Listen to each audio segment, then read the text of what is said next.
Edification ministries Telugu channel వీక్షకులందరికీ కూడా యేసుక్రీస్తు పేరిట వందనాలు. మనం ధ్యానిస్తున్నటువంటి ఎఫెసీ పత్రిక మొదటి అధ్యాయం. ఈరోజు మన ధ్యానాంశము 10వ వచనం. ఈ సంకల్పమును బట్టి ఆయన పరలోకములో ఉన్నవే కానీ భూమి మీద ఉన్నవే కానీ సమస్తమును క్రీస్తునందు ఏకముగా సమకూర్చుకొనవలెనని తనలో తాను నిర్ణయించుకొనెను. ఇది దేవుని యొక్క సంకల్పం. ఈ దయాపూర్వక సంకల్పం అని ఇక్కడ మనం 4-6 వచనాల్లో మధ్యలో చూసినట్లయితే, తన చిత్త ప్రకారమైన దయా సంకల్పం చొప్పున, తర్వాత 8-9 వచనాల్లో కూడా ఆయన తన దయా సంకల్పం చొప్పున, తర్వాత 10వ వచనంలో ఈ సంకల్పమును బట్టి, అంతకు మునుపు చెప్పబడినటువంటి ఈ దయాపూర్వక సంకల్పం లేక తన చిత్త ప్రకారమైన దయా సంకల్పాన్ని గురించి వివరణ ఈ 10వ వచనంలో ఇవ్వబడింది. తర్వాత దానికి ఇంకా కొనసాగింపుగా 11-12 వచనాలలో కూడా ఉంది.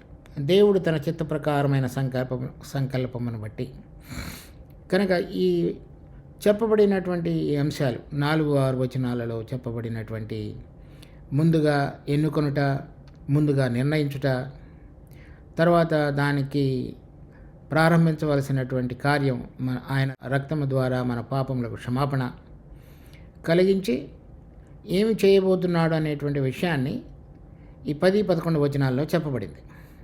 10వ వచనంలో ప్రభు అయిన యేసుక్రీస్తుని గురించి, 11వ వచనంలో అది ఆయన యందు విశ్వాసం ఉంచి ముందుగా ఎవరినైతే ఆయన ఎన్నుకున్నాడో లేక ఆయన ఎవరినైతే ముందుగా నిర్ణయించుకున్నాడో వారిని గురించి చెప్పబడినటువంటిది 11వ వచనంలో ఉంది.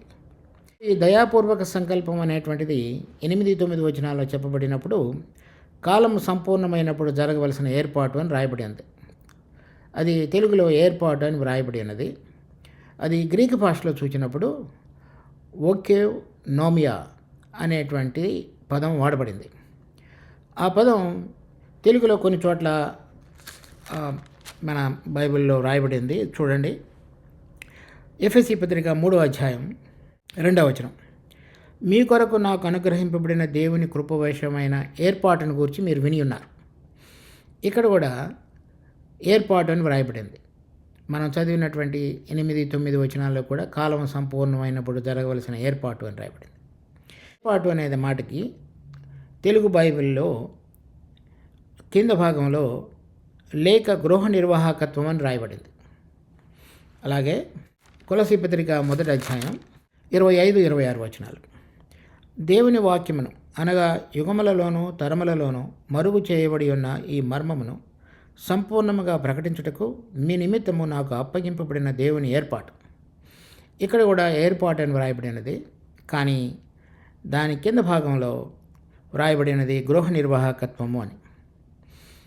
అనగా ఈ గృహ నిర్వాహకత్వం అనేటువంటిది ఇంగ్లీష్లో డిస్పెన్సేషన్ అని రాశారు. లేక దానికి మార్జిన్లో మనము మూల పదాన్ని కనుక చూసినట్లయితే అది గృహ నిర్వాహకత్వం అని వ్రాయబడింది.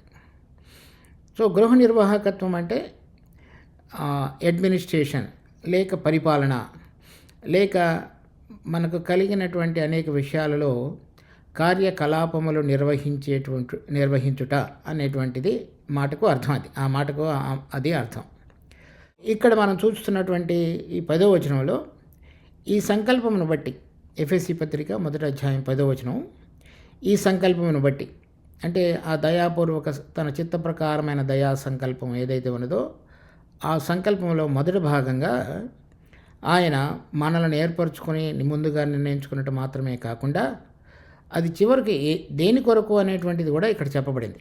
దేనికంటే పరలోకంలో ఉన్నవే కానీ భూమి మీద ఉన్నవే కానీ సమస్తమును క్రీస్తునందు ఏకముగా సమకూర్చుకొనవలెనని తనలో తాను నిర్ణయించుకొనెను. ఇది తండ్రి అయినటువంటి దేవుని యొక్క దయాపూర్వక సంకల్పంలో భాగంగా తాను మరి కుమారుని యందు భూలోకంలో ఉన్నవే కానీ పరలోకంలో ఉన్నవే కానీ అన్నిటినీ కూడా ఆయన శిరసత్వం కిందకి తీసుకుని వచ్చి ఆయన ద్వారా అన్నిటినీ కూడా పరిపాలించాలని తండ్రి యొక్క అభీష్టమైనది. ఇది దేవుడు మొదటి నుంచి కూడా రచించినటువంటి ప్రణాళిక. అది ఆయన యొక్క దయాపూర్వక సంకల్పం. ఈ సంకల్ప ప్రకారంగా పరలోకంలో ఉన్నవి, భూమి మీద ఉన్నవి ఈ 2 భాగాలలో కలిగినటువంటి పరిపాలనా యంత్రాంగం అంతటినీ కూడా తన కుమారుడైన యేసుక్రీస్తు యొక్క అధికారం కిందకి తీసుకుని వచ్చి ఆయన ద్వారా అన్నిటినీ జరిగించాలని తండ్రి యొక్క అభీష్టం. ఈ పరిపాలనా యంత్రాంగం ఆయన ద్వారా నడిపించబడుట అనేటువంటిది ఆయన యొక్క దయాపూర్వక సంకల్పం. దాని ప్రకారంగానే ఇప్పుడు మనల్ని ముందుగా ఎన్నుకొనుట, తరువాత మనల్ని ముందుగా నిర్ణయించుకొనుట, మన పాపములు క్షమించుట, ఇవన్నీ కూడా ఆ ప్రణాళికలోని భాగాలు. అది చివరకు ఏ విధంగా చక్కగా కలపబడుతుంది అనేటువంటిది 11వ వచనంలో ఉంది. అది తర్వాత మన యొక్క ధ్యానంలో చూద్దాం. సో ఈ 10వ వచనంలో మనం చూస్తున్నటువంటిది పరలోకంలో ఉన్నవి కానీ భూమి మీద ఉన్నవే కానీ అన్నీ కూడా ఈ పరిపాలనా యంత్రాంగం అంతటికీ అధికారిగా, ప్రభువుగా, శిరస్సుగా తన కుమారుడైన యేసుక్రీస్తు ఉండాలనేటువంటిది ఆయన యొక్క సంకల్పం. అనేక మందికి అనుమానం రావచ్చు, మరి ఇప్పుడు పరలోకంలోనూ భూమి మీద దేవుడు కాకుండా ఎవరు పరిపాలిస్తున్నారు, లేక పరిపాలనా యంత్రాంగం ఎవరి చేత నడిపించబడుతున్నది అనేటువంటిది అనుమానం రావటం అనేటువంటిది సహజం. కనుక దీనిలోని కొన్ని భాగాలు మనం ఈరోజు చూద్దాం.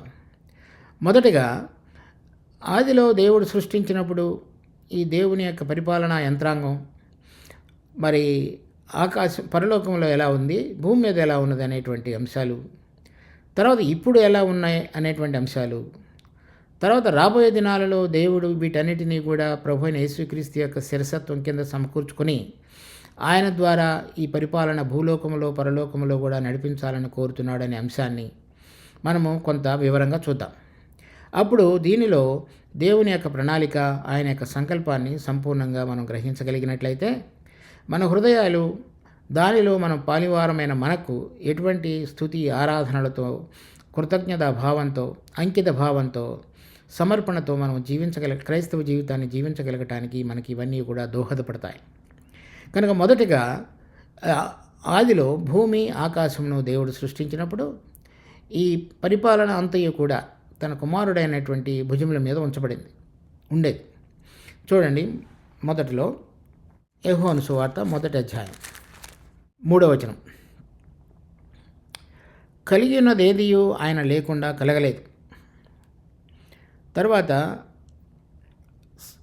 2వ వచనం ఆఖరి భాగంలో ఉంది, సమస్తమును ఆయన మూలముగా కలిగిన. ఆయన అంటే ఇక్కడ మన ప్రభు అయిన యేసుక్రీస్తు అని అర్థం. తర్వాత 10వ వచనంలో చూడండి, ఆయన లోకంలో ఉండెను, లోకము ఆయన మూలముగా కలిగిన. అంటే ఇక్కడ ఈ లోకంలో భూమి మీద ఉన్నటువంటి సమయంలో ఉన్నటువంటి మాటను గురించి చెప్తున్నాడు. ఆయన ఈ లోకంలో ఉండెను, లోకంలో ఉన్నది ఏది కూడా అంతయు కూడా ఆయన మూలముగా కలిగిన.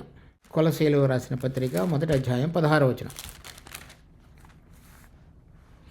15వ వచనం కూడా.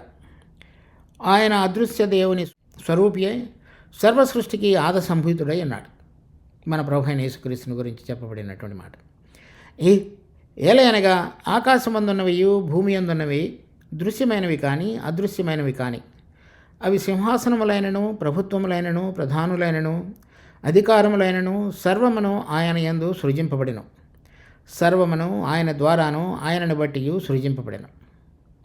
ఇలా మరి పరలోకంలో ఉన్నవి, ఆకాశంలో ఉన్నవి, భూమి మీద ఉన్నవి, మనకు కనబడేవి, కనబడినవి, తర్వాత ప్రధానులు కావచ్చు, అధికారులు కావచ్చు, తర్వాత సర్వం, ఇవన్నీ కూడా ప్రభుత్వములు కావచ్చు.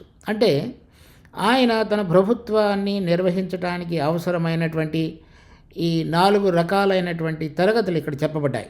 ఒకటి సింహాసనములు, ప్రభుత్వములు, ప్రధానులు, అధికారములు. ఇవన్నీ కూడా వాటి ద్వారా దేవుడు తన యొక్క ప్రభుత్వ యంత్రాంగాన్ని నడిపించేవాడుగా ఉన్నాడు. అది భూలోకంలో కానీ పరలోకంలో కానీ వీటిని ఉపయోగించుకొని, అంటే ఎవరెవరైతే మరి ఆయన కింద పని చేయగలగటానికి 4 రకాలైనటువంటి తరహాలో ఆయన ప్రభుత్వాన్ని, ఆయన అభిష్టాన్ని పరలోకంలో భూమి మీద నిర్వహించాలని కోరుతాడో దానికి అనుగుణంగా వీరందరూ కూడా కలిసి పనిచేసేవారుగా ఉంటారు. తర్వాత చూడండి, హెబ్రీ పత్రిక 1వ అధ్యాయం 2వ వచనం. ఈ దినముల అంతమందు కుమారుని ద్వారా మనతో మాట్లాడాను. ఆయన ఈ కుమారుని సమస్తమునకు వారసునిగా నియమించును. ఆయన ద్వారా ప్రపంచములను నిర్మించును. ప్రపంచములు అంటే భూమి మీద పరలోకంలో 2 కలిపినవి.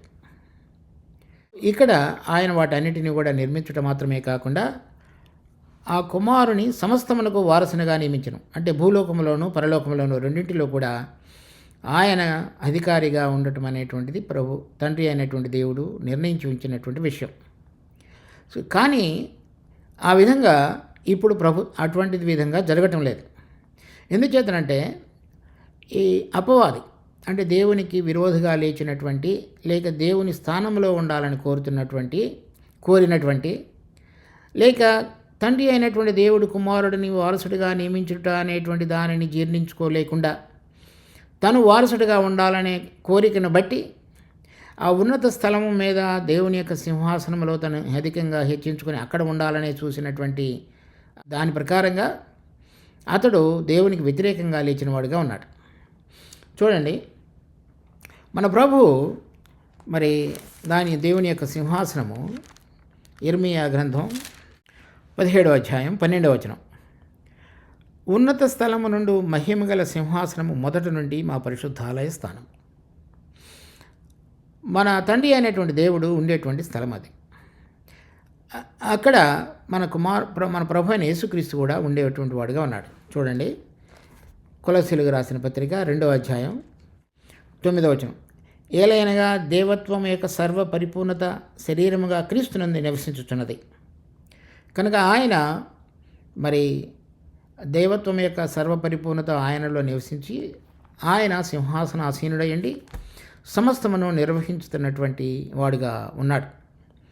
ఇది మరి మొదటి నుంచి కూడా ఆయన పరలోకంలో ఉన్నటువంటి స్థలంలో నివసించి తన యొక్క రాజ్యాన్ని అధికారాన్ని చక్కగా నిర్వహించేటువంటి దేవుడిగా ఉన్నాడు. సో అందుచేత ఆయన సమస్తమును సృష్టించడం మాత్రమే కాకుండా వారసుడిగా ఉండటం మాత్రమే కాకుండా పరలోకంలో మరి ఇక్కడ మనం చూస్తున్నటువంటి విధంగా ఈ కొలసీ పత్రిక 1వ అధ్యాయం 16వ వచనంలో చూసిన రకంగా ప్రభుత్వములు, సింహాసనములు, మరి అధికారములు ఇవన్నీ కూడా సర్వము ఆయన ద్వారా సృజింపబడినవి కనుక వాటి ద్వారా ఆయన పరలోకంలో తన ప్రభుత్వాన్ని నిర్వహించేవాడుగా ఉన్నాడు. అదే విషయాన్ని మరి ప్రకటన గ్రంథం 4వ అధ్యాయం 5వ అధ్యాయంలో కూడా మనం చూస్తాం.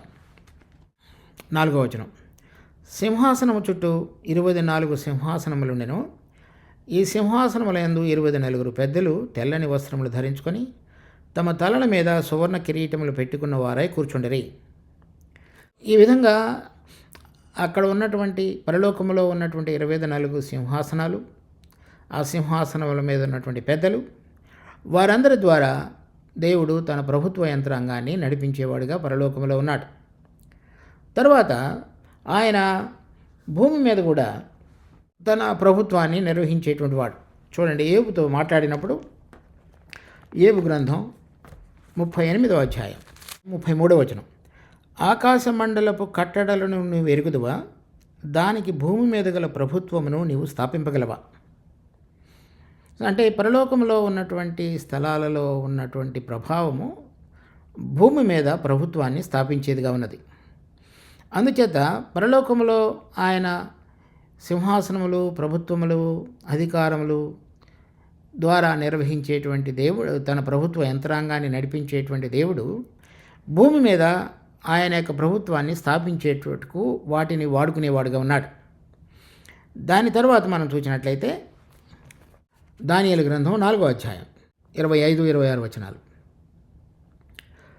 తమ యొద్ద నుండకుండా మనుషులు నిన్ను తరుముదురు, నీవు అడవి జంతువుల మధ్య నివాసము చేయుచు పశువుల వలె గడ్డి తినెదవు, ఆకాశపు మంచు నీ మీద పడి నిన్ను తడుపును. సర్వోన్నతుడకు దేవుడు మానవుల రాజ్యము పైన అధికారి అయి ఉన్నాడనియు, తాను ఎవనికి దానిని నిశ్చయించునో వానికి అనుగ్రహించుననియు నీవు తెలుసుకున్న వరకు 7 కాలములు నీకు ఇలాగ జరుగును. చెట్టు యొక్క మొద్దు ఉండనీయుడని వారు చెప్పిరి కదా, దానివలన సర్వోన్నతుడు అధికారి అని నీవు తెలుసుకున్న మీదట నీ రాజ్యము నీకు మరలా ఖాయముగా వచ్చునని తెలుసుకోము. ఎప్పుడైతే నెబుకద్నెజరు తను సమస్తమైన దానికి అధిపతి, రాజు అనే తన హృదయంలో విర్రవీగి ఉన్నాడో, దేవుడు మరి భూమి మీద ప్రభుత్వం చేసేవాడుగా ఉన్నాడని, ఆయన తన అధికారాన్ని భూమి మీద ఎవరికి అనుగ్రహించునో అది వారికి అనుగ్రహిస్తాడని చెప్పబడింది. అది తెలుసుకునేటంత వరకు అతడు 7 కాలములు మరి అరణ్యములో ఉండేవాడుగా ఉండటానికి చేయబడిన వాడుగా ఉన్నాడు. కనుక ఇక్కడ మనం చూస్తున్నటువంటి దేవుని యొక్క వాక్యము, సర్వోన్నతుడు అధికారి అని నీవు తెలుసుకొనిన మీదట నీ రాజ్యము నీకు మరలా ఖాయముగా వచ్చునని తెలుసుకోము. తాను ఎవనికి దాన్ని అనుగ్రహింప ఇచ్చేయించునో వానికి అనుగ్రహించను.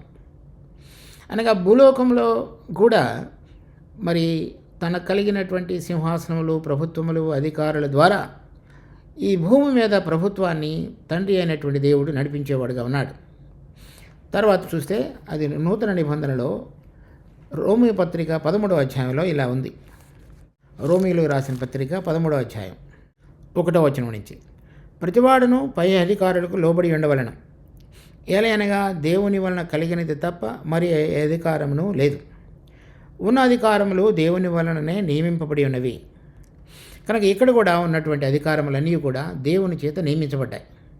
అదే విషయాన్ని దానియేలు గ్రంథంలోనూ ఇక్కడ కూడా మనం చూస్తున్నాం. మరి అన్నిటికీ వారసుడిగా చేయబడినటువంటి మన ప్రభు అయినటువంటి యేసుక్రీస్తు, ఆయన అన్నిటిని కూడా సృష్టించిన వాడుగా ఉండి సహజంగా ఆయన అన్నిటికీ వారసుడిగా కూడా ఉన్నాడు. ఆ వారసుడిగా ఉన్న మన ప్రభు అయిన యేసుక్రీస్తు పరలోకంలో ఉన్నటువంటి అధికారములు, సింహాసనములు, ప్రభుత్వముల ద్వారా తన రాజ్య యంత్రాంగాన్ని భూలోకంలోనూ పరలోకంలోనూ నడిపించేవాడుగా ఉన్నాడు. అది ఆది నుంచి కూడా జరుగుతున్నటువంటి విషయాలు. మరి ఇప్పుడు అది గనక చూసినట్లయితే ఆ విధంగా కాక పరలోకంలో ఉన్నటువంటి ఒక భాగంలో మరి దేవునికి వ్యతిరేకంగా లేచినటువంటి అపవాది, అతనితో పాటుగా అతని అధికారం కింద ఉన్నటువంటి దేవదూతల సమూహంతో దేవునికి వ్యతిరేకంగా పరలోకంలోని ఒక భాగంలోనూ దాని ద్వారా భూమి మీదను తన యొక్క ప్రభుత్వ యంత్రాంగాన్ని నడిపించేవాడుగా ఉన్నాడు. ఈ విషయాలు ఇప్పుడు ప్రస్తుతానికి జరుగుతున్నటువంటివిగా పరలోకంలో ఉన్నటువంటి ఒక భాగంలోనూ, తర్వాత ఇక్కడ భూమి మీదను అతని యొక్క ప్రభుత్వ యంత్రాంగం, అతని యొక్క అధికారం నడిపించబడుట అనేది మనం చూస్తాం. అయితే తండ్రి అయినటువంటి దేవుడు వీటన్నిటికీ కూడా అత్యున్నతంగా ఉన్నవాడై భూలోకంలో కానీ పరలోకంలో కానీ తనకిష్టమైనటువంటిది తన యొక్క సంకల్ప ప్రకారంగా మాత్రమే అన్నిటినీ కూడా జరగనిచ్చేవాడుగా ఉన్నాడు. కాలం సంపూర్ణమైనప్పుడు వీటన్నిటిని కూడా సరిచేయటానికే అన్నిటినీ కూడా తన కుమారుడైన యేసుక్రీస్తునందు ఏకముగా సమకూర్చుకున్నట్టుకు తండ్రి అయినటువంటి దేవుడు ముందుగా నిర్ణయించున్నాడు. ఆ కాలం వచ్చేటంత వరకు అందుచేతనే అక్కడ కాలం సంపూర్ణమైనప్పుడు జరగవలసిన గృహ నిర్వాహకత్వము అని మనం చదువుకోవాలి. ఆ కాలం సంపూర్ణమవటానికి ఇంకా కొంత సమయం ఉంది. ఆ సమయం లోపు ఇప్పుడు జరుగుతున్నటువంటి విషయాలు ఎలా ఉన్నాయో మనం చూడాలి. అలా చూడగలిగినప్పుడు మనకు అర్థమవుతుంది దేవుడు మరి తన కుమారుని ఏ విధంగా ఉన్నతంగా హెచ్చించున్నాడో, ఆయన ద్వారా మనలను కూడా ముందుగా నిర్ణయించుకొని మనలను ఏ విధంగా ఆయన మరి తన యొక్క ప్రభుత్వ యంత్రాంగంలో భాగస్వాములుగా చేసి వాడుకోవాలని కోరుతున్నాడో మనం గ్రహించగలుగుతాం.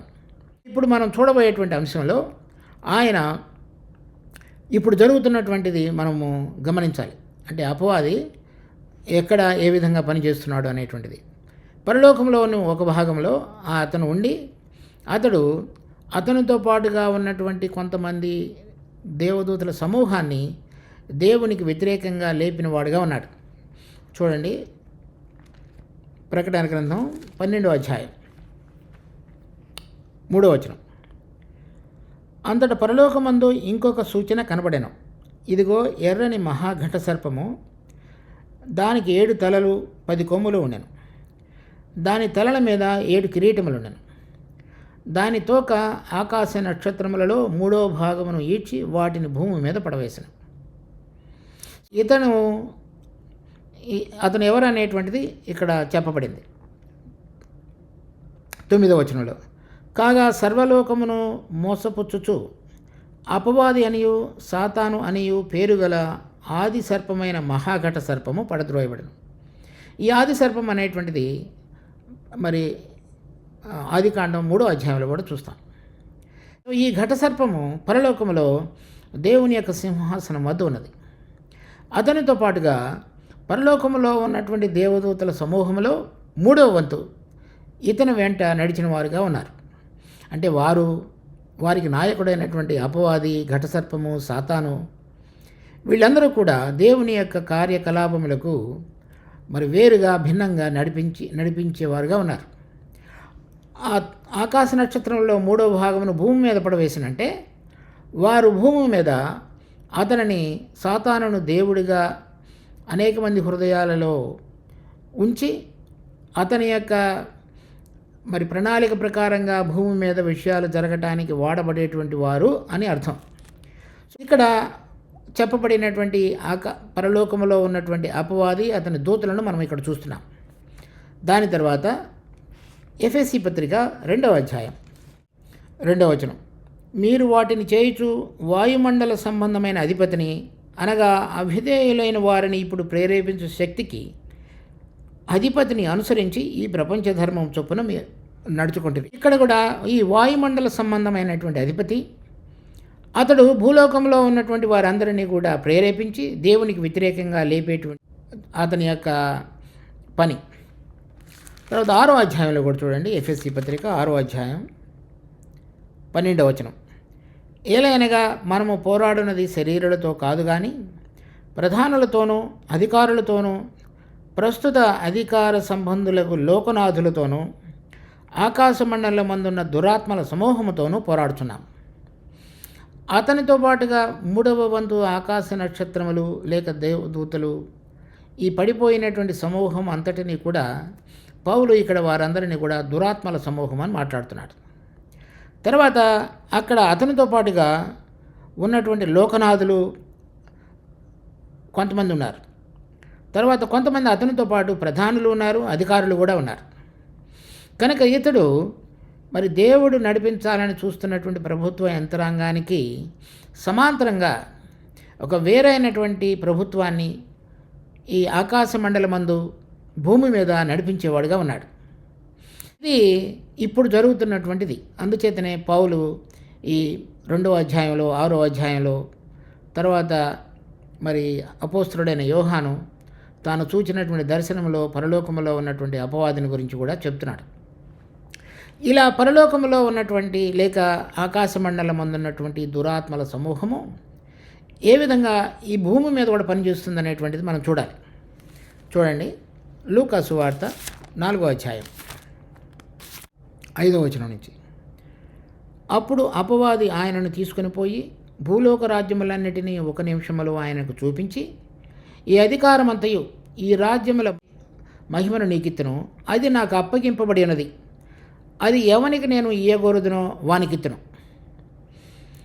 మన ప్రభు అయిన యేసుక్రీస్తు బాప్తిజంలో సాక్ష్యం ఇచ్చిన తర్వాత అపవాది చేత శోధించబడుతున్నప్పుడు ఒక విషయంలో అతడిని ఈ విధంగా శోధించాడు. ఈ రాజ్యములన్నీ కూడా మన ప్రభు అయిన యేసుక్రీస్తుకు చూపించి, ఈ అధికారం అంతయు ఈ రాజ్యముల మహిమయు నాకు అప్పగింపబడినది. అంటే ఇప్పుడు అది అతని చేతిలో ఉన్నది, ఈ రాజ్యముల యొక్క అధికారము, ప్రభుత్వము కూడా. అంతకు మునుపు మనం చూసినటువంటి దానియేలు గ్రంథంలోను, రోమాపత్రికలోను చెప్పబడినటువంటి అంశాలు అవి ప్రభు నేను ఎవరికి ఇయ్యకూడదునో వానికి అధికారం ఇస్తానని చెప్పినాడు. కానీ ఇప్పుడు మనం చూస్తున్నట్లయితే అది అపవాది చేతిలో ఉన్నట్లుగా మరి ప్రభువుతోటి మాట్లాడుతున్నాడు, వేరే వాళ్ళతోటి కూడా కాదు. కనుక అది అతని చేతిలో ఉన్నట్లుగా మనం గమనించాలి ఇప్పుడు. అందుచేత అతడు ఈ రాజ్యముల మహిమంతయు కూడా నీకు ఇస్తానని చెప్తున్నప్పుడు అతని అధికారంలో ఉన్నది. ప్రభువు దానిని ఖండించలేదు. దాని తర్వాత యోహాను సువార్త 14వ అధ్యాయం 30-31 వచనం, ఇకను మీతో విస్తరించి మాట్లాడను, ఈ లోకాధికారి వచ్చుచున్నాడు, నాతో వానికి సంబంధం ఏమీ లేదు. కనుక ప్రభువు కూడా తన శిష్యులతో మాట్లాడుతున్నప్పుడు ఈ లోకాధికారి అని ఈ అపవాదిని గురించి మాట్లాడుతున్నాడు. దాని తర్వాత 16వ అధ్యాయంలో చూసినప్పుడు 9-11 వచనాలు, లోకులు నా యందు విశ్వాసముంచలేదు కనుక పాపమును గూర్చియు, నేను తండ్రి యొద్దకు వెళ్ళుట వలన మీరిక నన్ను చూడరు కనుక నీతిని గూర్చియు ఈ లోకాధికారి తీర్పు పొంది ఉన్నాడు. ఇప్పుడు చెప్తున్నాడు ఈ లోకాధికారి తీర్పు పొంది ఉన్నాడని. కనుక ఇతడు ఇప్పుడు అధికారంలో ఆకాశ మండలంలో ఉన్నటువంటి దురాత్మల సమూహానికి ప్రధానిగా ఉండి, అతనితో పాటుగా కొంతమంది పడిపోయినటువంటి ప్రధానులు, అధికారులతోటి ఆకాశమండలంలో ఉంటూ భూమి మీద తన ప్రభుత్వ యంత్రాంగాన్ని నడిపించేవాడుగా ఉన్నాడు. అది ఇంకొక చోట పౌలు 2 కొరింథీయులకు రాసిన పత్రిక 4వ అధ్యాయం 4వ వచనం, దేవుని స్వరూపి అయి ఉన్న క్రీస్తు మహిమను కనపరచు సువార్త ప్రకాశము వారికి ప్రకాశింపకుండా నిమిత్తము ఈ యుగ సంబంధమైన దేవత అవిశ్వాసులైన వారి మనోనేత్రములకు గురుడితనము కలుగజేసిన. కనుక అతడు ఈ భూమి మీద ఏలేటువంటి దానిలో అతని యొక్క చేతి కింద ఉన్నటువంటి ప్రధానులు అధికారులతోటి పడిపోయినటువంటి మరి ఆకాశ మండలం అందున్న దురాత్మల సమూహముతోటి దేవుని యందు విశ్వాసం ఉంచకుండా అనేక మంది హృదయాలను అతడు పురికొల్పి నడిపించేవాడుగా ఉన్నాడు. అది అతని యొక్క పని. ఈ విధంగా ఈ ఆకాశ మండలం అందున్నటువంటి దురాత్మల సమూహము అతని యొక్క ప్రభుత్వ యంత్రాంగము భూమి మీద ఉన్నటువంటి మనుషులను మోసపుచ్చుతూ దేవుని యందు విశ్వాసం ఉంచకుండా అతడు అడ్డం పడుతూ ఈ లోకంలో తనే దేవతగా ప్రకటించుకుంటూ తనకు కలిగినటువంటి ప్రభావం చొప్పున అనేక మందిని మాయపరిచి మరి నిజమైన వెలుగు వారి యొక్క హృదయాలలో ప్రకాశింపకుండా నడిపించేటువంటి వాడుగా దేవునికి సమాంతరంగా ఇప్పుడు తన యొక్క ప్రభుత్వాన్ని భూమి మీద నడిపించేవాడుగా ఉన్నాడు. ఇటువంటిది జరుగుతున్నటువంటి సమయంలోనే మన ప్రభు చెప్పినాడు, ఈ కాలం సంపూర్ణమైనప్పుడు, అంటే దేవునికి వ్యతిరేకంగా నడిపించబడుతున్నటువంటి అపవాది అతని యొక్క ప్రభుత్వ యంత్రాంగం అంతయు కూడా తీసివేయబడి పరలోకంలో ఉన్నటువంటి మరి ఆకాశమండలంలో ఉన్నటువంటి ఆ దురాత్మల సమూహం అంతటిని కూడా తొలగించి ఆ ప్రదేశంలోనూ మరి అపవిత్రపరచబడినటువంటి భూమి మీద ఉన్నటువంటి అతని యొక్క దురాత్మల సమూహ ప్రభావం అంతటిని కూడా తీసివేసి మరి తండ్రి అయినటువంటి దేవుడు మరి పరలోకంలోనూ భూమి మీద తన కుమారుడిని వారసుడిగా ముందుగా నియమించినటువంటి ప్రణాళిక చొప్పున ఆయనకు అధికారాన్ని కట్టబెట్టడానికి అది జరగబోయేటువంటి సమయం. ఆ సమయము కాలం సంపూర్ణమైనప్పుడు జరుగుతుంది. అలా జరిగినప్పుడు ఆ గృహ నిర్వాహకత్వం కింద, అంటే ఆయన పరిపాలనా యంత్రాంగం కింద ఇప్పుడు ఏదైతే ఆకాశ మండలంలో ఉన్నటువంటి దురాత్మల సమూహం యొక్క ప్రభావం తొలగించబడి ఆ ప్రభావం చేత భూలోకంలో ఉన్నటువంటివంతా కూడా అతని యొక్క అధికారం కింద ఉంటుండగా అవన్నీ కూడా తొలగించబడి సమస్తము కూడా, అంటే ఆకాశంలోనూ భూమి మీదను ఈ రెండింటిలో మరి తండ్రి యొక్క దేవుని చిత్త ప్రకారం జరిగించగలిగినటువంటి ప్రభుత్వ యంత్రాంగాన్ని కుమారుడైన ప్రభువైన యేసుక్రీస్తు స్థాపించబోయేవాడుగా ఉన్నాడు. అది ఆయన యొక్క సంకల్పం. కనుక భవిష్యత్తులో ఇది జరగబోయేటువంటిది.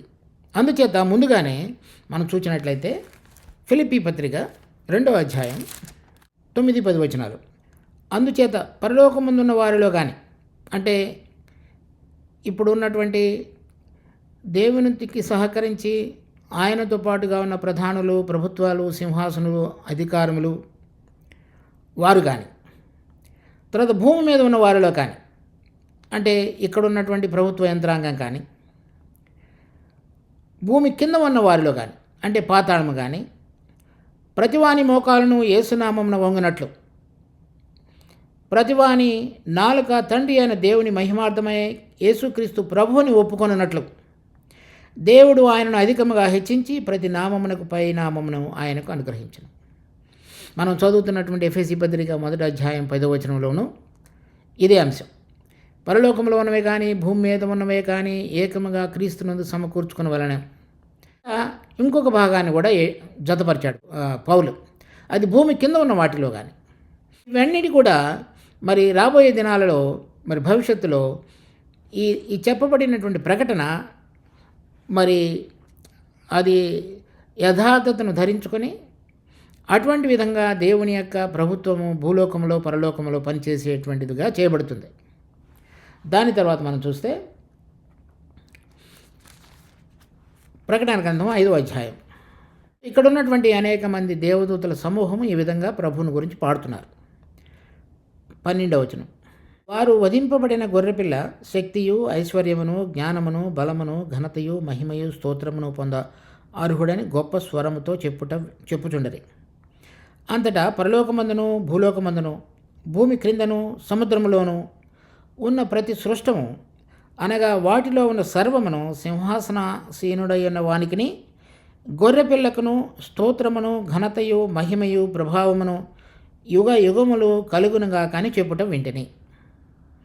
ఇక్కడ పరలోకంలో ఉన్నటువంటి దూతలు ఈ విధంగా పాడుతున్నారు తండ్రిని గురించి, కుమారుని గురించి.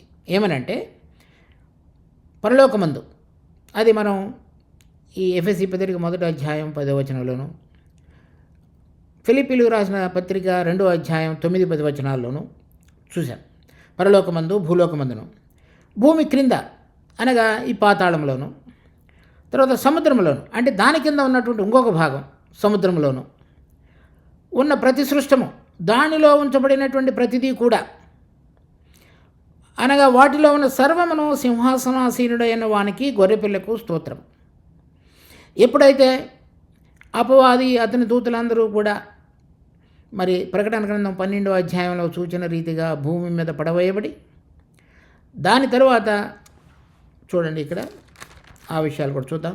ప్రకటన గ్రంథం 12వ అధ్యాయం 9వ వచనం, కాగా సర్వలోకమును మోసపుచ్చుచు అపవాది అనియు సాతాను అనియు పేరుగల ఆది సర్పమైన ఆ మహాఘట సర్పము పడద్రోయబడెను. అది భూమి మీద పడద్రోయబడెను, దాని దూతలు దానితో కూడా పడద్రోయబడిరి. అంటే పరలోకం నుంచి వారు భూమి మీద పడవేయబడ్డారు. అంటే పరలోకంలో వారికి ఇక స్థలం లేకపోయినని రాయబడింది. దాని తర్వాత చూడండి ప్రకటన గ్రంథం 20వ అధ్యాయం, మరియు పెద్ద సంఖ్యలను చేతపట్టుకొని అగాధం యొక్క తాళపు చెవి గల ఒక దేవదూత పరలోకము నుండి దిగివచ్చట చూచితిని. అతడు ఆది సర్పమును అనగా అపవాదియు సాతాను అను ఆ ఘటసర్పమును పట్టుకొని 1000 సంవత్సరములు వానిని బంధించి అగాధములో పడవేసిరి. సో ఇక్కడ మనుషులు చనిపోయిన తర్వాత వెళ్ళేటువంటి పాతాళం కంటే ఇంకా దిగువన ఉన్నటువంటి అగాధం, దానిలో అతనిని పడవేసిపడి ఉన్నారు. కనుక ఈ 4 స్థలాలలో కూడా పరలోకములో, భూమి మీద, భూమి కింద, అగాధము, ఈ 4 తలాలలో కూడా మన ప్రభు అయినటువంటి యేసుక్రీస్తు యొక్క ప్రభుత్వము రాబోయే దినాలలో తండ్రి అయినటువంటి దేవుడు స్థాపించబోతున్నాడు. అది తండ్రి అయిన దేవుని యొక్క సంకల్పం. ఇప్పుడు ఈ భూలోకంలోనూ పరలోకంలోనూ మరి దేవునికి వ్యతిరేకంగా లేచినటువంటి అంధకార సంబంధమైన శక్తులన్నిటినీ కూడా ఓడించి ఆయన మరి తండ్రి యొక్క సింహాసనం మీద ఆసీనుడై ఉన్నాడు. చూడండి ప్రకటన గ్రంథం 3వ అధ్యాయం 21వ వచనం, నేను జయించి నా తండ్రితో కూడా ఆయన సింహాసనం మందు కూర్చుండి ఉన్న ప్రకారం. ఇప్పుడు కూర్చుని ఉన్నాడు, కానీ ఆయనకు ఇంకా అధికారము కట్టబెట్టబడి తన ప్రభుత్వాన్ని నడిపించడానికి చేయవలసినటువంటి ప్రారంభ ప్రక్రియ ఇంకా ఆరంభం కాలేదు. అది ఈ ప్రకటన గ్రంథం 5వ అధ్యాయంలో మనం చూస్తున్నాం. అది అలా జరిగినప్పుడు కాలము సంపూర్ణమైనది అని మనం గమనించాలి. అంతవరకు ఇప్పుడు ఏదైతే ఈ ఆకాశ మండలం ఉన్నటువంటి దురాత్మల సమూహము భూమి మీద ఉన్నటువంటి మానవులను మాయపరచుచు దేవుని వైపు తిరగకుండా చేస్తూ రక్షణ పొందినటువంటి విశ్వాసులను ఓడించి వారు జయించకుండా ఉండేటువంటి జీవితంలోనికి నెట్టివేయటానికి తన మరి సాయశక్తుల అతడు పనిచేసేవాడుగా ఉన్నాడు. కానీ ఈ సంకల్పంలో అతని యొక్క సంకల్పాలన్నీ కూడా ఓడించబడి తండ్రి యొక్క దయాపూర్వక సంకల్పం ఏదైతే ఉన్నదో కాలము సంపూర్ణమైనప్పుడు ఈ ప్రభుత్వ యంత్రాంగం అంతయు కూడా మార్చబడి ఏదైతే మన ప్రభువు తన శిష్యులకు చెప్పి ఉన్నాడో, పరలోకములో నీ చిత్తము జరుగునట్లు భూమి మీదను జరుగునుగాక, అనగా భూమి మీదను పరలోకంలోనూ ఒకే చిత్తం, మరి కుమారుడైన యేసుక్రీస్తు యొక్క మరి ప్రభుత్వము చక్కగా నడిపించబడగలిగినట్లుగా ఏ విధంగా అయితే ఆదిలో దేవుడు తన కుమారుడిని సమస్తానికి వారసుడిగా నియమించున్నాడో అతని వారసత్వ ప్రణాళిక ప్రకారంగా సమస్తము జరగాలో ఆ విధంగా జరగగలుగుటకు మరి ఇప్పుడు సమస్తము కూడా సమకూడి జరుగుతున్నాయి. దానిలో ఆయన మనలను కూడా పాలిభాగస్తులుగా చేసినాడు. ఆ విషయాలు తర్వాత వచనంలో మనం చూద్దాం. కనుక ఆదిలో ఉన్నటువంటి దేవుని యొక్క ప్రణాళిక అపవాది యొక్క మరి ఎదురు తిరిగినటువంటి తనాన్ని బట్టి అది కొంచెం స్థానభ్రంశం జరిగినప్పటికీ తిరిగి మన ప్రభు అయిన యేసుక్రీస్తు సశరీరుడిగా ఈ లోకంలో ప్రత్యక్షమై అతనిని ఓడించడం ద్వారా తిరిగి దేవుని యొక్క దయాపూర్వక సంకల్పం మరి భూలోకంలో ఉన్నవి పరలోకంలో ఉన్నవి ఆయన యందు ఏకముగా సమకూర్చుకొని రాబోయే తరంలో ఆయన తన యొక్క ప్రభుత్వ యంత్రాంగాన్ని నడిపించేవాడుగా ఉన్నాడు. దానిలో మనలను కూడా ఆయన పాలిభాగస్తులుగా చేశాడు.